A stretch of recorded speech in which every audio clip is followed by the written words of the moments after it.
अस्सलाम वालेकुम। अच्छा, आज इधर अयूब खान का टॉपिक पढ़ाऊँगा। तो 27 अक्टूबर 1958 को अयूब खान टेक ओवर किया था, क्योंकि बहुत ज़्यादा अनस्टेबलाइज गवर्नमेंट रह चुकी थी, बहुत सारे प्राइम मिनिस्टर चेंज हो चुके थे। कायद आज़म मोहम्मद अली जिन्ना के बाद लियाकत अली खान के बाद कोई ऐसा स्टेबलाइज गवर्नर या प्रेसिडेंट या प्राइम मिनिस्टर नहीं आया था जिसने स्टेबलाइज करने की कोशिश की हो गवर्नमेंट को या बेहतर करने की कोशिश की हो। ठीक है। अच्छा, 1959 में जो हमारे अयूब खान है, उन्होंने बेसिक डेमोक्रेसीज का एक सिस्टम निकाला था जिसको 4 टायर सिस्टम भी कहते थे, जिसमें जो ऑर्डिनरी पब्लिक थी, ऑर्डिनरी पब्लिक वो यूनियन काउंसिल को इलेक्ट करती थी, और यूनियन काउंसिल डिस्ट्रिक्ट को, और डिस्ट्रिक्ट फिर डिविजनल काउंसिल को। ठीक है ना। फिर इस जो डिविजनल काउंसिल इन सब की इलेक्शंस के बाद जो होता था ना, उसके बाद हमारे बेसिक डेमोक्रेट्स इलेक्ट होते थे, और फिर ये बेसिक डेमोक्रेट्स वोट डालते थे प्रेसिडेंट के लिए कि जैसे for example, do you want to have Ayub Khan as your next president और नॉट। तो जब ये वोटिंग हुई थी तो 95% फेवर आया था अयूब खान का। अच्छा, इस वोटिंग बेसिक डेमोक्रेसी का वोटिंग का ये फ़ायदा था कि इसमें जो ऑर्डिनरी पीपल थे उन्होंने अपनी काउंसिल्स को चूज़ किया था, फिर काउंसिल्स ने डिस्ट्रिक्ट को, फिर डिस्ट्रिक्ट ने डिविजनल को। तो इसमें फेवर ये हो गई थी कि ऑर्डिनरी पीपल ने बेसिकली अयूब खान को प्रेसिडेंट इलेक्ट किया था। Basically it was a system made by Ayub Khan ताकि वो फॉरेन इलेक्ट हो जाए, and he would not rule as a governor general but rather as a prime minister. अच्छा, 1 मार्च 1962 को कॉन्स्टिट्यूशन आई। ये कॉन्स्टिट्यूशन में अयूब खान ने एक ट्रिक इस्तेमाल की। वो ट्रिक ये थी कि भाई अयूब खान साहब ने कुछ ऐसी कॉन्स्टिट्यूशनल अमेंडमेंट्स की जिसकी वजह से प्रेसिडेंट को ज़्यादा से ज़्यादा पावर मिले। ठीक है ना। अच्छा, इसमें 4 पॉइंट से 4 पॉइंट्स याद कर लो तो ज़्यादा अच्छा है, बुक से याद करोगे तो बेहतर है वैसे, लेकिन ऐसे भी याद कर लोगे तो कोई प्रॉब्लम नहीं होगी। ठीक है ना। और पहले कॉन्स्टिट्यूशन का पॉइंट ये था कि भाई presidential form of government setup करने की कोशिश की। ठीक है। अच्छा, इसमें पहला पॉइंट ये था कि भाई प्रेसिडेंट विल नॉमिनेट कैबिनेट। ठीक है ना। यानी जो भी कैबिनेट बनेगी, जो डिसीजन लेगी, वो नॉमिनेट होगी प्रेसिडेंट की तरफ से। अच्छा, प्रेसिडेंट विल नॉमिनेट जुडिशरी और प्रोविशनल गवर्नर्स, यानी प्रोविशनल गवर्नर्स भी प्रेसिडेंट की तरफ से होंगे, और जुडिशरी जो डिसीजंस देगी वो भी प्रेसिडेंट की तरफ से। यानी टोटल कंट्रोल किसके हाथ में होगा? प्रेसिडेंट के हाथ में ही होगा, और नॉर्मल लोगों के हाथ में या कोई मतलब डिफरेंट पार्टी के हाथ में नहीं होगा। जो भी डिसीजन लिया जाएगा वो प्रेसिडेंट ही लेगा या उसके बंदे लेंगे। तो यानी they will be nothing against the will of the president. ठीक है। अच्छा, अगला ये पॉइंट था कि भाई no law to be pass without approval of the president, यानी कोई लॉ पास नहीं कर सकते प्रेसिडेंट के अप्रूवल के बगैर। अच्छा, और ये अगला है भाई प्रेसिडेंट इम्पीच। अच्छा, प्रेसिडेंट को हटाने के लिए एक ही तरीका था कि अगर प्रेसिडेंट कोई चीज़ इम्पीच करे या कोई गलत चीज़ कर दे तो। लेकिन Ayub Khan was always in order, यानी वो हमेशा कंट्रोल में था, तो जाहिर सी बात है कोई ऐसी गलती नहीं हुई जिसकी वजह से उसको हटाया जा सके। ठीक है ना।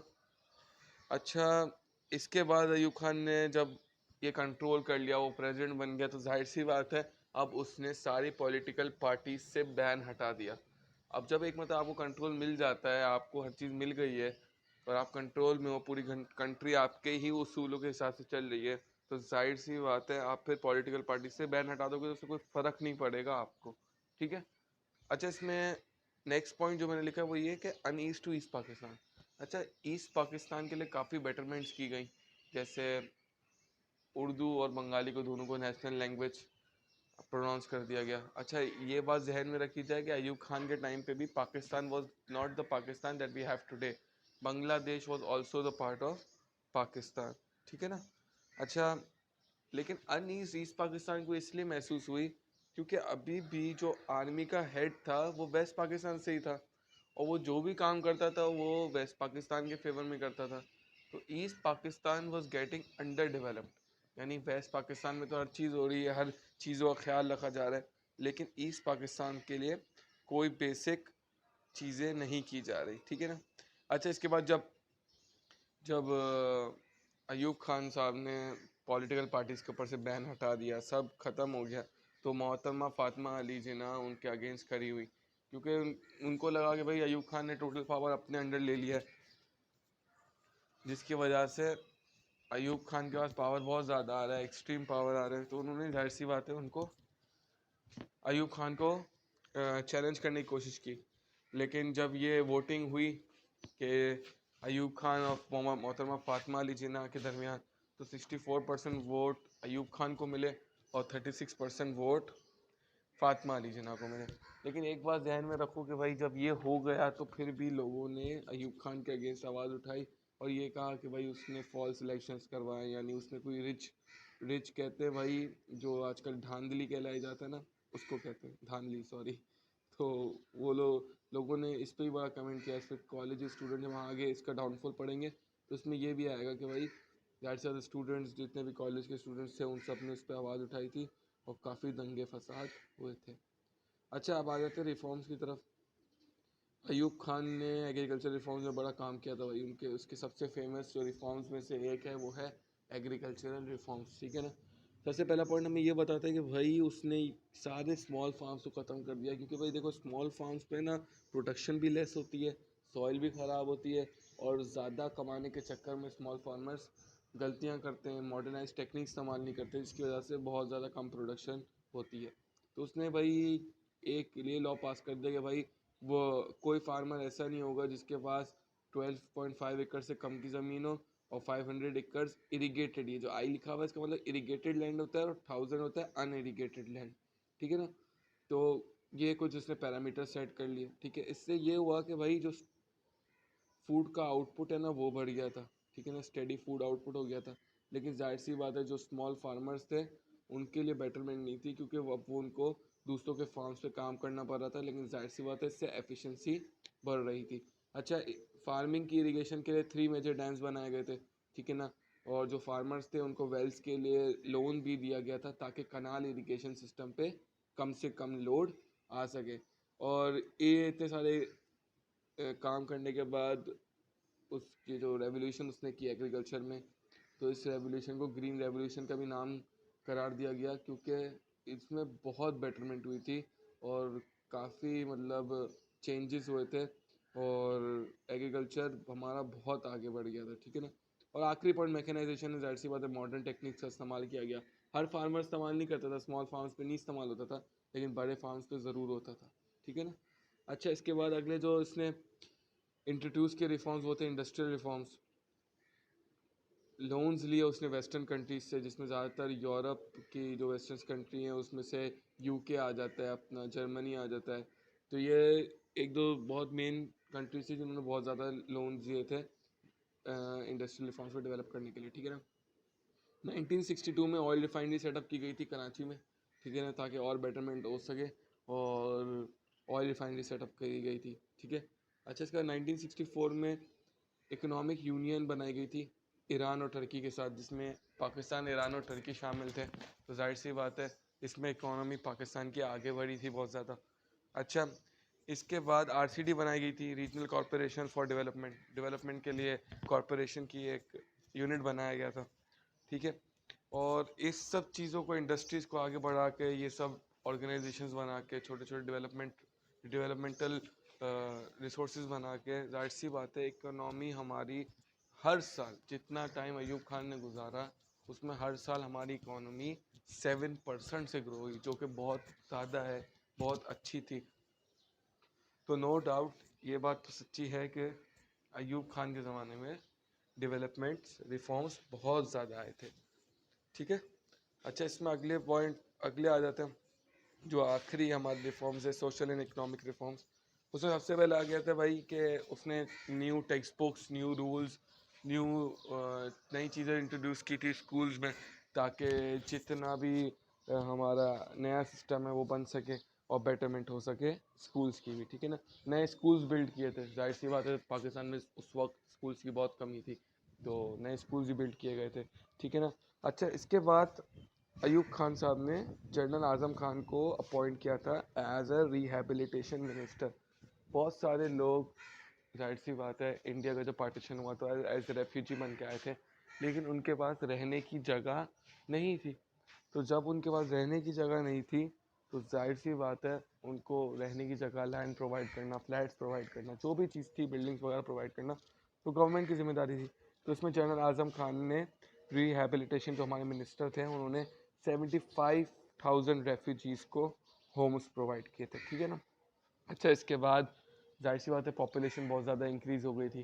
तो पॉपुलेशन को कंट्रोल करने के लिए अयूब खान ने फैमिली प्लानिंग प्रोग्राम शुरू किया था, जिसको टीवी पे, रेडियो पे, बुक्स के ज़रिए, मैगजीन्स के ज़रिए, न्यूज़पेपर्स के ज़रिए काफ़ी ज़्यादा फैलाने की कोशिश की। लेकिन जाहिर सी बात है उस वक्त इतना अंडरस्टैंडेबल नहीं था और इतना ज़्यादा फैसिलिटेट नहीं किया लोगों ने उसकी इस पॉलिसी को।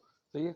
अगला पॉइंट है भाई मेडिकल फैसिलिटीज़। जाहिर सी बात है उस वक्त हॉस्पिटल्स वगैरह बहुत कम थे, तो इसमें भी काफ़ी डेवलपमेंट्स की गई, नई मशीनरी वगैरह मंगाई गई, प्रमोट किया गया हॉस्पिटल्स के बिल्डिंग को और मेडिकल फैसिलिटीज़ प्रोवाइड करने की पूरी कोशिश की गई। ठीक है। अगला काम जो अयूब खान ने किया कि भाई उसने सोचा भाई कराची बहुत ज़्यादा एक बिजी शहर है और इधर कैपिटल होना बहुत ज़्यादा मुश्किल है, क्योंकि ऑलरेडी इतने सारे काम हो रहे हैं इधर, तो ये थोड़ा सा बहुत कंजस्टेड हो जाता है। तो उसने एक नई लोकेशन ढूंढने का सोचा पाकिस्तान में, एंड ही फाउंड इस्लामाबाद। और उसमें काफ़ी ज़्यादा डेवलपमेंट्स वगैरह की गई, पूरे तकरीबन 4 to 5 years लगे उसको पूरा डेवलप करने में, as a main centre capital बनाने में। लेकिन एट लास्ट उसको इस्लामाबाद को कैपिटल बना दिया गया था। ठीक है ना। अच्छा, इसके बाद 1965 की वॉर हुई थी भुट्टो के खिलाफ।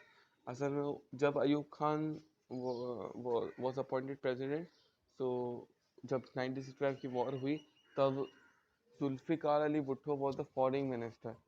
और फॉरेन मिनिस्टर का काम होता है कि भाई वो जाए दूसरे कंट्री से बात करे और हमेशा ऐसी कोशिश करे कि लड़ाई ना हो। लेकिन भुट्टो की वजह से हमें 1965 की वॉर एज इन बुक्स लिखा हुआ है लड़नी पड़ी, क्योंकि कश्मीर इशू हो गया था। उस पर India and Pakistan did not come to an conclusion. दोनों ने एक दूसरे के लाइंस ऑफ कंट्रोल्स को पास कर लिया गया था। अच्छा, इसके बाद एक ताशकंद ट्रीटी साइन की गई थी, जिसमें कश्मीर के इशू को यूएन, जो हमारी है यूनाइटेड नेशंस, एक प्लेटफॉर्म है जहाँ पे अक्सर कंट्रीज अपने डिसीजंस वगैरह लेते हैं, आपस में मिलते हैं, बात करते हैं। बेसिकली जो हम आजकल बच्चे एमयूएन्स वगैरह में जाते हैं, बिल्कुल वैसे ही एक होता है। हर कंट्री के रिप्रेजेंटेटिव्स होते हैं, वो अपने पॉइंट्स वगैरह देते हैं और एक डिसीजन पे आके स्टिक करते हैं। ठीक है ना। तो इसके 1965 के वॉर के बाद एक ताशकंद ट्रीटी साइन की गई थी, जिसमें यूएन को ये डिसीजन दिया गया था कि भाई यूएन डिसीजन लेगा कि ये कश्मीर इशू पे क्या किया जाए।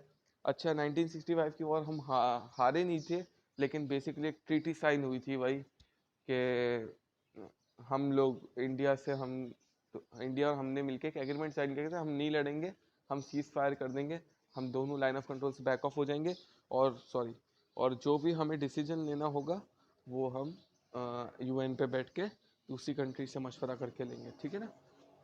लेकिन अयूब खान ने कंट्री में अनाउंस करवा दिया कि भाई हम वॉर जीत गए। हालांकि वॉर ये एक एग्रीमेंट पे साइन हुई थी, दोनों कंट्री में कोई नहीं जीता था। जब एग्रीमेंट होती है ना तो कोई जीतता नहीं है। सही है ना। एक बेसिकली जो दोनों कंट्रीज मिलके ना एक बेसिक डिसीजन पे आ जाते हैं, that will not fight and will sit and talk about it. सही ना। जो आजकल कॉम्प्रोमाइज़ करते हैं ना दोनों एक दूसरे के साथ, के कॉम्प्रोमाइज़ करके दोनों को एक दूसरे की बात सुन के एटलीस्ट वॉर से बचने के लिए और एक प्रॉपर प्लेटफॉर्म में बात करने के लिए एग्रीमेंट साइन करते हैं। तो ये मत भूलना कि भाई ताशकंद ट्रीटी साइन की गई थी। ठीक है ना। अच्छा, इसके बाद जाहिर सी बात है भुट्टो को फॉरेन मिनिस्ट्री से निकाल दिया गया था। वो उसने अपनी नई पॉलिसीज़ बनाना शुरू कर दी, पार्टी बनाना शुरू कर दी। काफ़ी स्टूडेंट्स अयूब खान से बहुत नाराज़ हो गए थे वो उसकी पॉलिसीज़ की वजह से। और जो फातिमा अली जिन्ना वाला सीन था उस पर भी काफ़ी लोग नाराज़ थे, क्योंकि लोग कायदे आज़म मोहम्मद अली जिन्ना से बहुत ज़्यादा अटैच थे। तो वो चाहते थे कि भाई जो उनकी बेटी है मोहतरमा फातिमा अली जिन्ना, वो ही बने हैं अगली प्रेसिडेंट।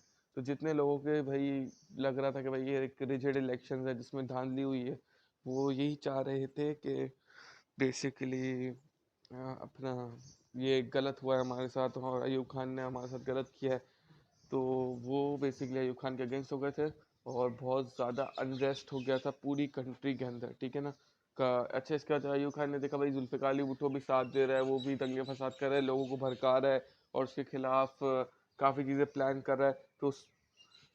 तो उसने अपना ये 1968 में अयूब खान पेशावर गया था और वहाँ पे उस पर एक असैसिनेशन अटेम्प्ट हुआ था जो फेल हो गया था। तो इस अटेम्प्ट को जो फेल हुआ था ना, इसका मेन रीज़न अयूब खान ने काफ़ी पॉलिटिकल लीडर्स को बना लिया था, जिसमें Zulfikar Ali Bhutto was one of them.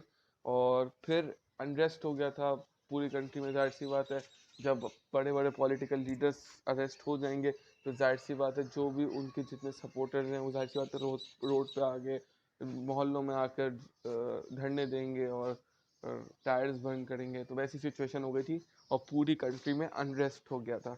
तो इसके बाद जाहिर सी बात है जब ये सब चीज़ अयूब खान ने देखी तो he couldn't take it and at last उसने रिज़ाइन कर दिया। लेकिन रिज़ाइन करते वक्त अयूब खान ने एक बहुत मतलब मैं अक्लमंदी तो नहीं कहूँगा, उसने एक बहुत क्या कहूँगा मैं इसको, एक बहुत शातिराना, मैं कहूँगा शातिर, बहुत क्लेवर माइंडेडली एक फ़ैसला लिया कि उसने अब सारी पावर्स जो है ना अपनी प्रेसिडेंटशिप की, वो बेसिक डेमोक्रेसी से इलेक्शन नहीं करवाया। उसने सारी अपनी पावर्स है ना वो ट्रांसफ़र कर दी किसको, आर्मी को।